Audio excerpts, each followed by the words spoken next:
This episode is proudly supported by Anchor Food Professionals, makers of mainland cheese. Here's Andy Sy from the Notting Hill Hotel. We've been using them for a few years now, using their tasty and mozzarella cheese. We go through about 135 kilos a week at the moment. So a huge number. So we use it for our garlic bread, our pizzas, our parmas, our bechamel, our cheese sauce for our croquettes and arancini, throughout our lasagnas, anywhere we can really. It's such a good product. You know, having the freshest chips to your fresh chicken to a freshly crumbed schnitzel and topping up with a really high quality cheese is amazing. For more information, go to anchorfoodprofessionals.com. Pizza travel, but it's very hard to have the same taste like straight out the oven. It's impossible to recreate it. Even if you wanted to reheat it a little bit at home, it's never going to be the same. So always coming to the restaurant to eat it is tastes better. Hey everyone, it's Dani Valent. Guess what? We are celebrating 800 episodes of Dirty Linen at the moment. That is 800 conversations that show the power and possibilities of connecting around food. The way I see it, we all need to eat. I reckon we might as well make it meaningful and resonant. Find the narratives and the opportunities food gives us for greater understanding across culture, distance, values, time, all the spectrums of experience. That doesn't mean every story is going to be bright, shiny and happy. Food connects us across good times and hard times, celebrations and commiserations, bounty and necessity and lack. But it does connect. Today's guest knows all about connecting around food. His specialty, pizza, is one of the best foods ever invented to bring a group together. Lorenzo Tron is founder of Shop 225, a pizza shop in Pascoe Vale South in Melbourne.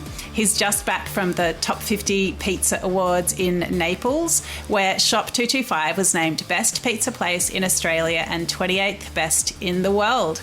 Quite a gong for a little shop in the burbs. Welcome, Lorenzo. Thank you, Dani. Good morning to everybody, or good afternoon. Yeah, well, whatever time it is, it's the right time to be listening and to talk pizza. Lorenzo, congratulations on the awards. I mean, it's not the first year that Shop 225 has been anointed. Tell us about the process and what it means to you. Well, first of all, I'm very, very grateful and surprised to be named 28th Best Pizza Shop in the world. It's an incredible achievement, and I wanted to thank my staff and all our support and our customers. Without them, it would be not impossible to do it. So it's a great achievement. Thank you, everybody. The 50 Top is a particular award, so it's not linked to any flour or any product as such. We can use whatever product we want to create a pizza. They split the world in 5 macro regions. They split it in Asia Pacific, which we're part of, Europe, North America, South America, and Italy by itself. There are so many pizza shops there that they had to do a category for them. Yeah. We've been lucky enough. They started the year in March with Asia Pacific, so we've been lucky enough to be named 5th in Asia Pacific last year. Well, this year in 2025. The top 13 of each macro region, then they go into the Mondiale, the World Cup, which is held in Napoli. We just attended, it was the 8th of September. And then they do the world ranking. Amazing. And what do you think it is about your pizza that makes it stand out above the pack? I believe is the dough. For me, if you get a great dough, it's 3/4 of the battle. Then if you can try to find a very good balanced pomodoro and a mozzarella, you're there. Amazing. And Lorenzo, take us back. Like, what got you so interested in pizza and excelling in a very crowded field? Well, to be fair, my business partner and I, Roberto, decided to open Shop 225 back in 2016. We were both repping for a different company. And we local here in Pascoe Vale, so we thought there is no a good pizza shop to go and eat. We just opened one and see how we go. And never in a wildest dream we would have thought to become 28 in the world, Dani. Slowly over there, we possibly we're the first vegan pizzeria in Melbourne. We develop our own vegan cheese, a vegan Nutella, and a lot of vegan product that we still make in-house. We noticed that a lot of customers had difficulties in eating. They could not digest gluten, or they couldn't eat lactose. So we decided that there was time to try to help everybody, because pizza, as you say, connect people together. Pizza is one of those beautiful dishes that every different culture can put their own toppings on top and still have a great product. So we thought, why not the gluten-free cannot eat it? So we contact Celiac Australia. We developed with them a way to start a pizza shop that actually can do gluten-free without cross-contamination. So we become the first gluten-free pizzeria accredited in Australia, and from there we just try to increase our range. So now we do halal, vegetarian, dairy-free, no garlic, no onion, and so on. It's amazing. I mean, what sort of responses do you get to people who have felt excluded from a restaurant, the pizza shop down the road, but now feel included? What does it mean to people? I believe especially for the gluten-free or people that can get sick from eating the wrong food, to eat with a peace of mind is priceless. There is no trouble traveling a little bit further to get a place where you can actually eat without thinking, am I going to get sick tomorrow? Am I going to be able to go to work? And to be fair, it's not unusual for us to have a table with a vegan, a vegetarian, a celiac, and one traditional person that eat anything. And where else can they go? There is no many that do everything. And what do you notice? Like, how does it make people feel? I think they're getting connected together, and they happy to spend the night together without worrying. Yeah. I know you told me once a story about a family that came from Brisbane and, which is quite a trek from Melbourne to come for pizza. Tell me about that. Tell me that story.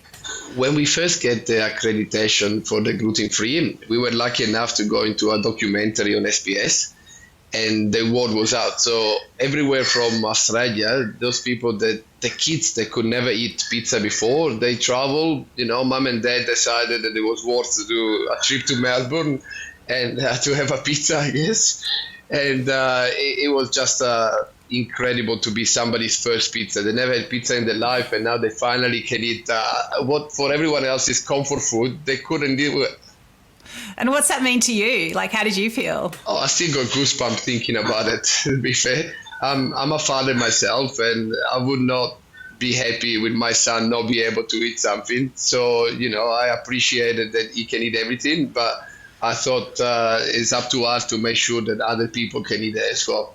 Once we actually got a person that brought his child from Sydney, and he was anaphylactic to gluten. So different story altogether. Anaphylactic is a higher risk than just going to the bathroom for a few hours.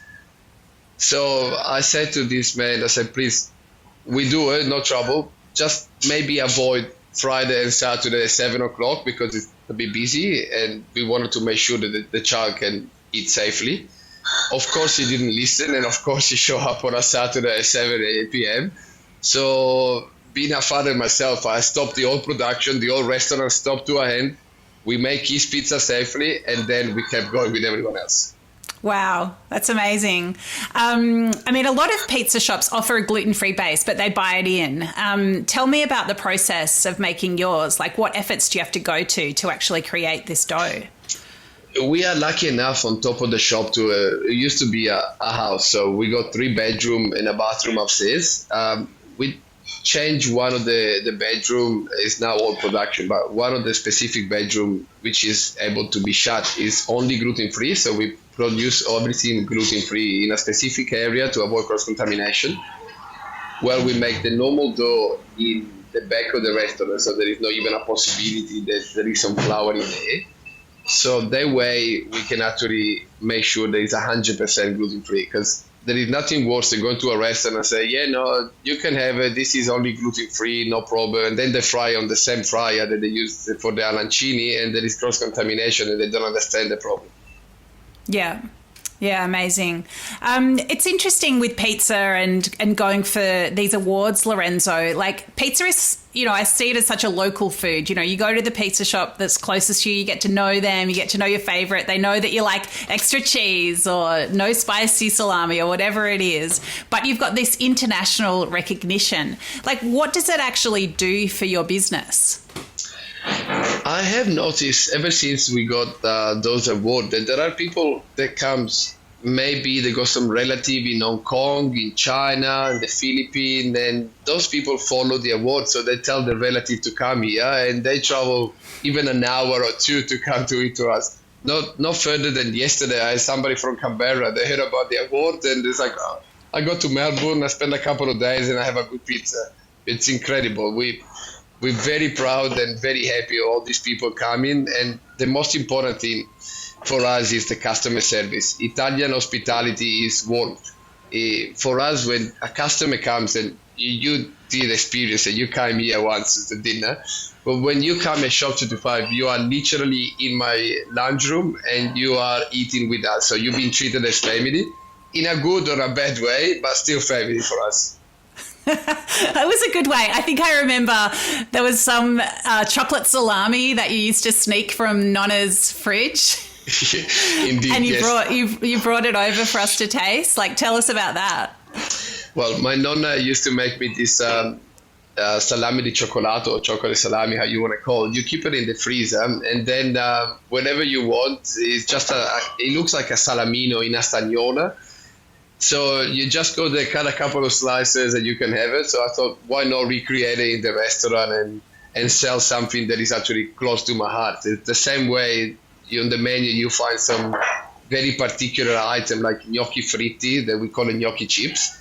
There's something very particular from Trieste, my city, but I am Italian only for 4 kilometers after all. Right, okay. Tell us more about those gnocchi fritti. We call it kifel or kifeletti in Trieste from the name of the potatoes.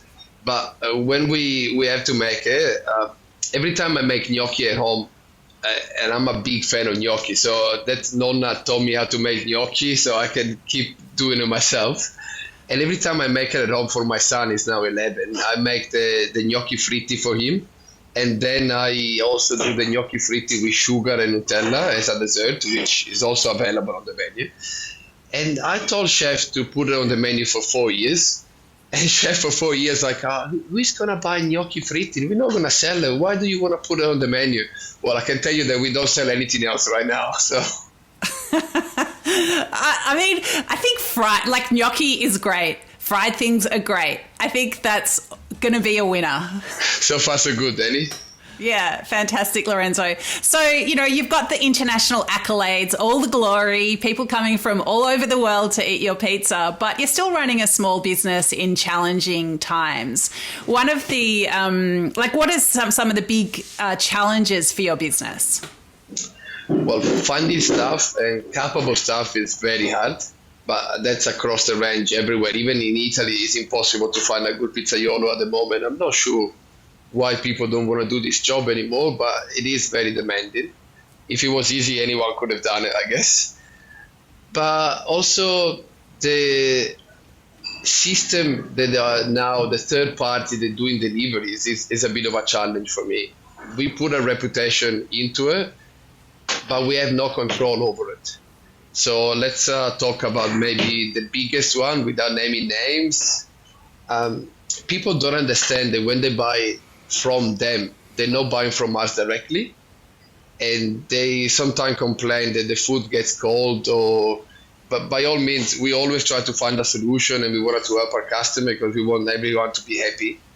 But it is out of our control. We cannot control the driver, how long it takes to come in, and if it does another delivery before. So I always suggest to use our own system. It's way easier and more control, so we can make sure that the quality is still there. I mean, do you have to use third parties? Like, is your business structured in such a way that you can't opt out?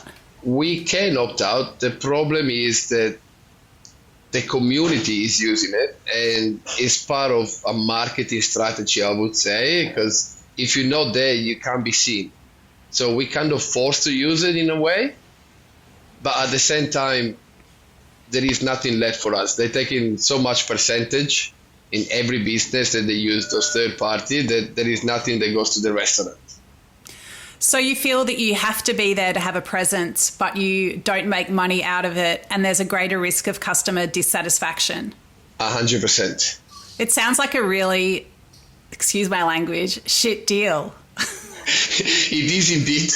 And sometimes you see these drivers coming in. And I think a couple of months ago, I had this episode. This driver was coming in with a helmet and with a big bag. Now, the restaurant is very small, so I had to avoid these people coming in with the bag, the backpack and stuff. So please ask him to wait outside if you want to keep his helmet on, because I understand they don't want to take it on and off every restaurant. And when the time came and I brought the food, he just chucked it on the floor and left. I was gobsmacked. When I complained to the third party, they just, the big company, what they're doing, oh, can you tell me the name, but what time it was, exactly what minute, can you give me the order number? I was like, guys, I told you what it was. I don't have 100 hours to spend with you for this. If you don't care about your customer service, maybe we need to find a different supplier to do the service. It's really tough. I mean, the marketing spend of these big companies, I don't mind naming Uber Eats. Like, we all know who we're talking about. The marketing spend is amazing. Like, I drove down St Kilda Junction yesterday, and they've just got the whole junction green and black with their latest campaigns. They're really trying to embed themselves. Every time someone thinks about food, they think about the app. And there you are, even down to having like a sealed room to make the gluten-free dough. Like, you care about every single aspect of this business, and then to have to hand over some of the control must be really difficult. Frustrating, I would say. But the problem is, when all the new generation is at home on the sofa watching Netflix, they don't think about, shall I order directly? They think about, I go on Uber Eats and see what's available. That's a reality, and that's why we're forced to use it. Yeah, it's a really difficult position. But I can tell you, anyone sitting on the couch is not sitting at a table in Shop 225, and they are not getting a little slice of Nonna's chocolate salami coming around on the table. So there are certainly benefits to getting into an establishment yourself.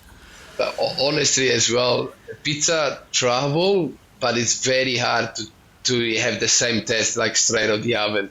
It's impossible to recreate it. Even if you wanted to reheat it a little bit at home, it's never going to be the same. So always coming to the restaurant to eat it tastes better.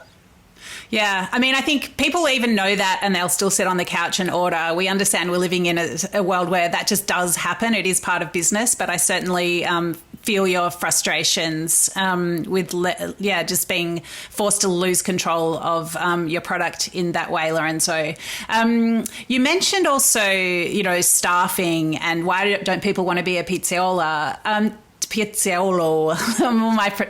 I'm sorry about all my pronunciations. Tell me about the course that you've arranged, or the course you've put together.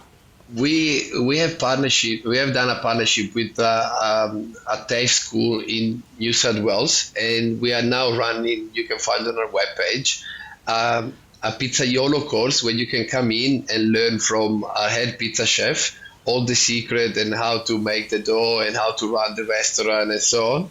And the beauty of this, that it's not just for everyone that can just make it at home, which by all means we do that too. But this course in particular is recognized for some of the chef, recognized from the chef curriculum on the TAFE. So it's going to get a couple of models off your list. Right, amazing. And what's the take-up been? Have you got people coming in who want to be a qualified pizzaiolo? At the moment, we are just launching it, and we got about 10, 15 people ready to go. My head chef is going away this month to go to another award in Scotia, in Scotland, and in Calabria. And when he's coming back, we're gonna run it and see what's the secret behind it. I can't tell you right now, but I'm pretty sure that these people wanted to become professional chef and hopefully pizzaioli, because we need so many more of those. That's so cool. What do you reckon is the hardest thing about being a pizzaiolo? Now I can't stop saying the word. What do you think is the hardest thing to get right? The pizzaiolo is not an easy job. Like every chef and every worker in the kitchen is a very high, demanding, stressful environment. We try with our team to keep it calm and make sure that we are a family and everyone helps each other. But if you find yourself in a position where the team is not pulling together, then everything on you, it could be very stressful very soon. That's so interesting. I thought you were going to say like it's all in the wrists or it's about, how you use the heel of your hand to press out the dough, but you're talking it's mindset, it's teamwork. I love that answer. For us, the team as well as the customer is everything. That we can't run a restaurant without the team. I keep saying to my staff, the dishwasher is the hardest job in the restaurant. Without them, we cannot run a restaurant. It's as simple as that. It's the most important job in there. If the dishwasher is too slow or if it doesn't wash it properly, then we can't do our job on the floor. Chef cannot cook. So it's all stuck. Yeah, amazing. So, you're just back from Naples. A lot of people think of that as a home of pizza. What's the difference between the Australian and the Italian pizza scene? I believe it's the way the pizza is perhaps it's the way the pizza is conceived, because in Italy, the pizzeria, and they are moving there too now, was considered something that, I can't cook, I'll become a pizzaiolo, I start making pizza, I can do that. Now, a pizzaiolo has a chef background. You need to find the right ingredient to go on top, you need to think about the combination of taste.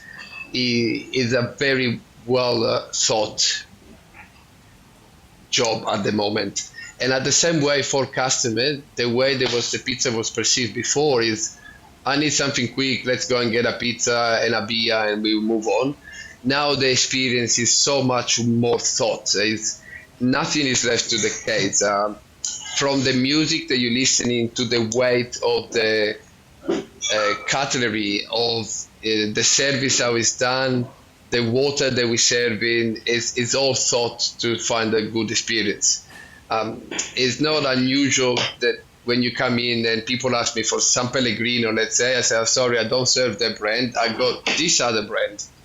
Because certain water got too much salt or calcium in it and it changed the taste of the pizza. My pizza, I want you to experience it all. I don't want it to ruin the taste with some drinks that you're drinking before.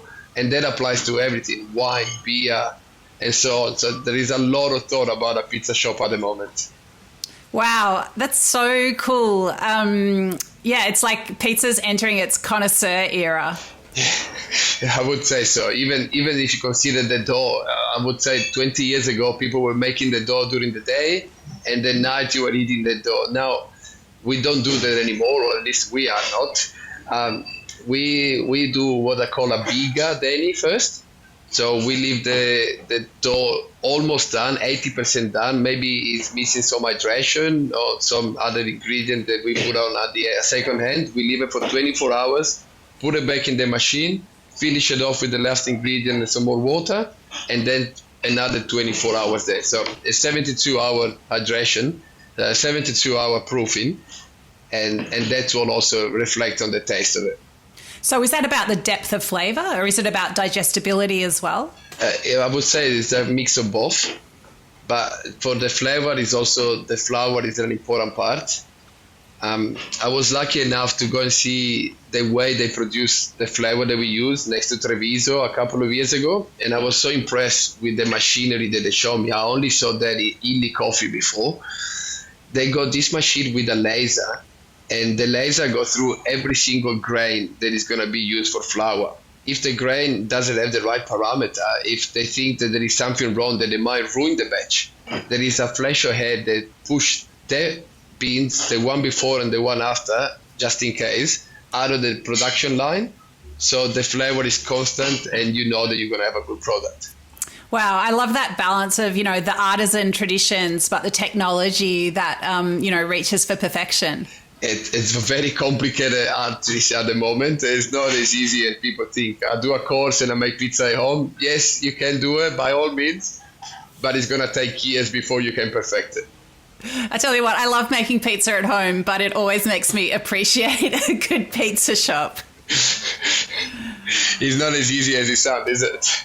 No, it really isn't. There's a lot to it. And I mean, I think it's great to make stuff at home. It's same with coffee. Like I can make a good coffee at home, but it really makes me appreciate a fantastic barista made coffee. Lorenzo, next time I come to Shop 225, hopefully that visit is not too far away. What pizza should I have? Well, my two favorites at the moment are the 2807 and the Bianca Gambari. The Bianca Gambari, they're both white pizza. I'm a big fan of white pizza. You find a lot of white pizza on my menu. By all means, if it's not for you, we can modify anything. We can put pomodoro on top if that's what you want. There is no trouble here. But those two pizza, I think, is the way at the moment you can see Shop 225. Tell me what's on them. Okay, the 2807 has a mushroom cream that we make in-house, porcini mushroom. It has some sausage that we source from a local butcher, and it's finished off with some fior di latte, of course, and truffle oil. Where the Bianca Gambari has pancetta, so if people don't know what pancetta is a sort of bacon with a different cut of the pork. It has some prawns and rucola. And where does the name 2807 come from? Well, I could tell you a medium story about it. The reality is that I ran out of ideas to call the item on my menu, so I'm just randomly picking them. I love it. I'll use it as my next lotto numbers. Lorenzo, thank you so much for sharing with us. So much to talk about. I just think, there's a world inside every little restaurant, and there's so much thought goes behind it, so much work every day. Thank you for giving us a bit of the backstory and helping us understand the scale of your ambition and the way you look after your community. Thank you for having me, Dani. This is Dirty Linen, and I'm Dani Valent. We air the issues that the hospitality industry finds hard to talk about, hearing from different people with unique perspectives.